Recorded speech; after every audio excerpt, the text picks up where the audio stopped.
समचतुर्भुज के विकर्ण एक दूसरे को समकोण पर समद्विभाजित करते हैं। इस तथ्य का उपयोग कर उस समचतुर्भुज का क्षेत्रफल ज्ञात करें जिसके विकर्ण 8 मीटर तथा 10 मीटर हैं। प्रश्न 11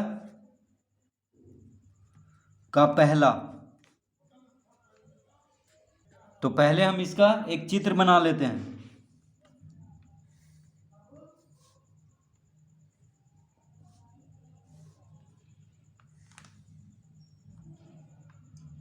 ये क्या है? एक समचतुर्भुज है। मान लेते हैं कि ABCD एक समचतुर्भुज है। तो समचतुर्भुज मतलब क्या हुआ? तो समचतुर्भुज का सभी भुजा बराबर होता है, यानी AB BC के बराबर है, फिर BC CD के बराबर है और CD AD के बराबर, यानी चारों भुजा बराबर है। ठीक है। समचतुर्भुज में क्या होता है? सभी भुजा बराबर होता है। तो समचतुर्भुज का चारों भुजा क्या होता है? बराबर, और विकर्ण एक दूसरे को समकोण पर समद्विभाजित करते हैं। यानी समचतुर्भुज का विकर्ण क्या करता है? एक दूसरे को समकोण पर समद्विभाजित करता है। तो हम इसका विकर्ण बना लेते हैं। तो विकर्ण हो गया BD, विकर्ण हो गया BD और AC, BD और AC इसका विकर्ण हो गया। दोनों कहाँ पे मिल रहा है? O पर। तो देखिए समचतुर्भुज का विकर्ण क्या करता है? एक दूसरे को समकोण पर, यानी समकोण मतलब 90 डिग्री। तो यहाँ पे कितना डिग्री का कोण बनता है? 90 डिग्री का। देखिए यहाँ पे 90 डिग्री का कोण बनाता है, यानी यहाँ पे जो कोण बन रहा है ये चारों 90-90 डिग्री का है। ठीक है। तो समचतुर्भुज का विकर्ण, तो विकर्ण कौन हो गया? BD और AC इस समचतुर्भुज का। तो समचतुर्भुज का विकर्ण एक दूसरे को समकोण पर, समकोण मतलब 90 डिग्री होता है, यानी यहाँ पे 90 डिग्री का कोण बनता है। इधर भी 90 डिग्री, इधर भी 90 डिग्री और इधर भी 90 डिग्री। ठीक है। 90 डिग्री पर समकोण पर समद्विभाजित करता है। समद्विभाजित मतलब हुआ कि आधा आधा में बांट देता है। जैसे ये जितना BO होगा उतना ही OD होगा। ठीक है। और जितना AO होगा उतना ही OC होगा। समद्विभाजित मतलब OA OC के बराबर होगा और OB OD के बराबर होगा, यानी एक दूसरे को बराबर बराबर भाग में बांट देता है। ठीक है। अब हम समझ चुके हैं कि समचतुर्भुज का समकोण ये विकर्ण क्या करता है। तो समचतुर्भुज का विकर्ण एक दूसरे को समकोण पर समद्विभाजित करता है। तो लिखेंगे अब हम, माना कि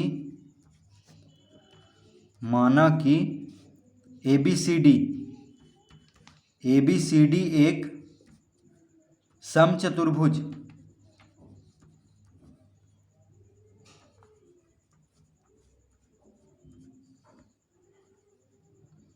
माना कि ABCD एक समचतुर्भुज है। समचतुर्भुज है जिसके विकर्ण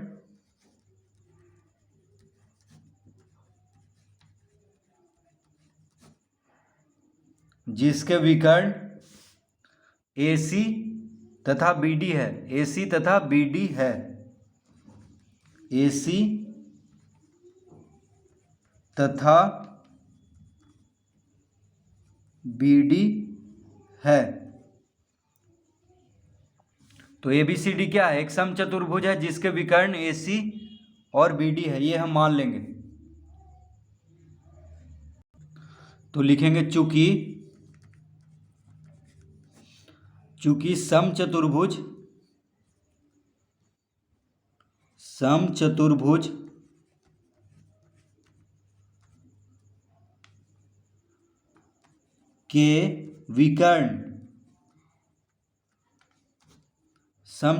के विकर्ण एक दूसरे को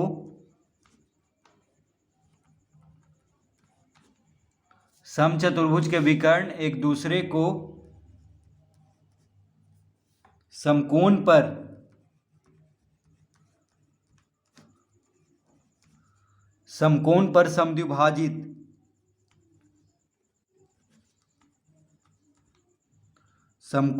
समद्विभाजित करता है। चूंकि समचतुर्भुज का विकर्ण क्या करता है, एक दूसरे को समकोण पर समद्विभाजित करता है। अतः अब देखिए ABCD क्या है, एक समचतुर्भुज है। तो समचतुर्भुज के विकर्ण एक दूसरे को समकोण पर समद्विभाजित करता है, तो इसका मतलब क्या हुआ, AC BD पे लंब होगा। AC क्या होगा, BD पे लंब होगा, या BD AC पे लंब होगा। ठीक है, कुछ भी कर सकते हैं, या तो BD लंब है AC पर, ये लिख लें, या AC लंब है BD पर, तो लिख लेंगे अतः AC लंब है BD पर, AC लंब है BD पर। तो AC लंब है BD पर, AC लंब है BD पर, तथा या और लिख लेंगे। और तो विकर्ण क्या करता है, एक दूसरे को समकोण पर समद्विभाजित, तो AC लंब BD पर लिख दिए हैं। अब समद्विभाजित करता है, यानी AO OC के बराबर होगा। देखिए AO बराबर OC होगा और OB बराबर OD होगा। ठीक है, और लिख लेंगे AO बराबर OC, AO बराबर OC। अब देखिए विकर्ण दिया हुआ है, तो विकर्ण प्रश्न में देखिए जिसके विकर्ण 8 मीटर तथा 10 मीटर है, क्या दिया हुआ है, जिसके विकर्ण 8 मीटर तथा 10 मीटर है। तो मान लेते हैं AC को हम 8 मीटर मान लिए हैं, ठीक है, और BD को 10 मीटर, ये तो दिया हुआ है, विकर्ण दोनों दिया हुआ है प्रश्न में। तो AO बराबर OC बराबर कितना हो जाएगा, 8/2, 8/2 यानी 4 सेंटीमीटर, क्या हो जाएगा, ये 4 मीटर, क्योंकि मीटर में दिया हुआ है। ठीक है, तो AO बराबर OC बराबर 8/2 यानी 4 मीटर हो जाएगा, क्योंकि विकर्ण दिया हुआ है, एक विकर्ण दिया हुआ है 8 मीटर और दूसरा विकर्ण दिया हुआ है 10 मीटर प्रश्न में। तो जब AC 8 मीटर है और BD देखिए एक 8 मीटर एक 10 मीटर दिया हुआ है, तो हम मान लेते हैं AC है 8 मीटर, तो एक दूसरे को समद्विभाजित कर रहा है, यानी AO और OC बराबर हो जाएगा। तो जब AC है 8 मीटर तो AO कितना होगा, 4 मीटर, OC भी 4 मीटर हो जाएगा। उसी तरह जब BD है 10 मीटर और समद्विभाजित कर रहा है तो BO कितना हो जाएगा, 5 मीटर, और OD भी 5 मीटर हो जाएगा, क्योंकि एक दूसरे को समद्विभाजित करता है, यानी दो बराबर भाग में बांटता है। तो BO कितना हो जाएगा, 5 मीटर, और OD भी 5 मीटर हो जाएगा। तो इस तरह लिख लेंगे AO बराबर OC बराबर 8/2 यानी 4 मीटर,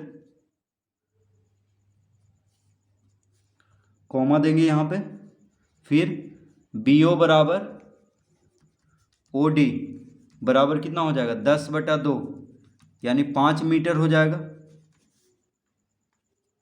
BO बराबर OD कितना हो गया, 5 मीटर, यानी BO और OD 5 मीटर हो जाएगा।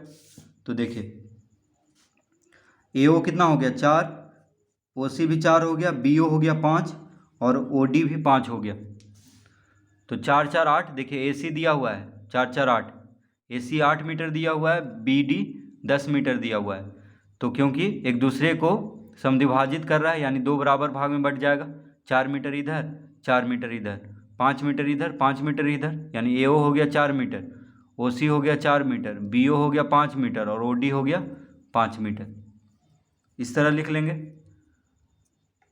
अब यहाँ पे देखिए इस समचतुर्भुज में 4 त्रिभुज बन रहा है, देखिए 4 त्रिभुज बन रहा है, ठीक है, 1 2 3 4, 4 त्रिभुज बन रहा है, और यहाँ पे 90 डिग्री का कोण बन रहा है। क्या बन रहा है, 90 डिग्री का कोण बन रहा है सब जगह। यहाँ भी 90 डिग्री का कोण बन रहा है, यहाँ पे भी 90 डिग्री का कोण बन रहा है, और यहाँ पे भी 90 डिग्री का कोण बन रहा है। तो ये समकोण त्रिभुज हो गया। देखिए BOC क्या हो गया, समकोण त्रिभुज, COD भी समकोण त्रिभुज हो गया, AOD भी समकोण त्रिभुज हो गया, और AOB भी समकोण त्रिभुज हो गया। यहाँ पे 4 समकोण त्रिभुज है, और समकोण के सामने का भुजा क्या होता है, कर्ण, ये होता है कर्ण। ठीक है। तो आधार और लंब दिया हुआ है, देखिए 5 मीटर और 4 मीटर।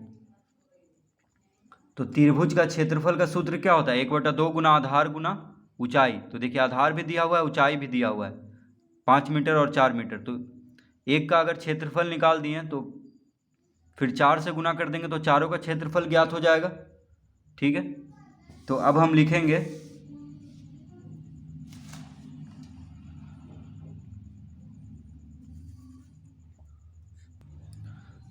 अब त्रिभुज BOC का क्षेत्रफल बराबर क्या हो जाएगा? 1/2 गुना आधार गुना ऊंचाई। तो त्रिभुज का क्षेत्रफल का सूत्र क्या होता है? 1/2 गुना आधार गुना ऊंचाई। तो देखिए त्रिभुज BOC में, अब देखिए त्रिभुज BOC को हम सबसे पहले लिए हैं क्योंकि चारों त्रिभुज क्या है? बराबर है। तो एक त्रिभुज का अगर क्षेत्रफल हम निकाल लें फिर 4 से गुना कर देंगे तो ये चारों त्रिभुज का क्षेत्रफल ज्ञात हो जाएगा, यानी इस समचतुर्भुज का क्षेत्रफल ज्ञात हो जाएगा क्योंकि सभी त्रिभुज क्या है? बराबर है। तो देखिए आधार 5 है तो ऊंचाई क्या है? 4 है, या आधार को अगर 4 माने तो ऊंचाई क्या है? 5 है, क्योंकि यहाँ पे 90 डिग्री का कोण बन रहा है। तो समकोण त्रिभुज BOC में, यानी त्रिभुज BOC में इसका क्षेत्रफल कैसे निकलेगा? 1/2 गुना आधार गुना ऊंचाई। तो आधार हम किसी को भी मान सकते हैं, या तो OB को मान लें या OC को मान लें। तो OC को अगर आधार मानेंगे तो OB ऊंचाई हो जाएगा, अगर OB को ऊंचाई मानेंगे, ये आधार मानेंगे तो OC ऊंचाई हो जाएगा, क्योंकि समकोण है, यहाँ पे 90 डिग्री का कोण बन रहा है। तो अब हम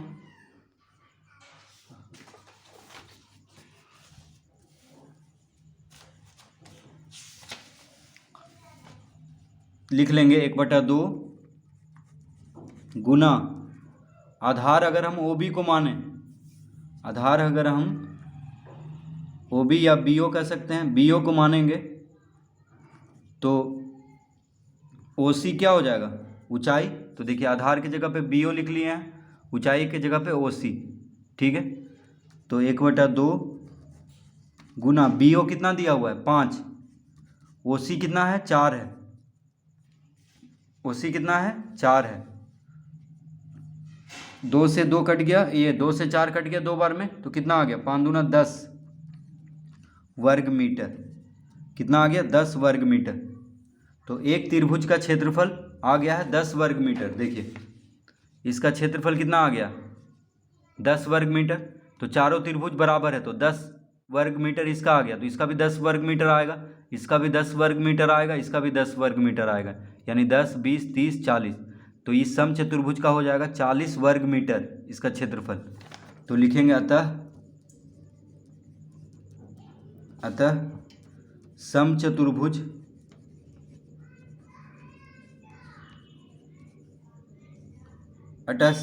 समचतुर्भुज ABCD का क्षेत्रफल, समचतुर्भुज ABCD का क्षेत्रफल बराबर क्या हो जाएगा? 4 गुना त्रिभुज BOC का क्षेत्रफल, यानी त्रिभुज BOC का क्षेत्रफल को 4 से गुना कर देंगे तो आ जाएगा समचतुर्भुज ABCD का क्षेत्रफल, क्योंकि यहाँ पे चारों त्रिभुज क्या है? बराबर है। तो 4 गुना त्रिभुज BOC का क्षेत्रफल कितना आया है? 10 वर्ग मीटर। तो यहाँ पे लिखेंगे 10 वर्ग मीटर, यानी 10 चौक 40 वर्ग मीटर। तो समचतुर्भुज ABCD, देखिए समचतुर्भुज ABCD का क्षेत्रफल कितना हो गया? 40 वर्ग मीटर। तो इसका उत्तर आ चुका है 40 वर्ग मीटर। तो इस तरह प्रश्न 11 हल करेंगे।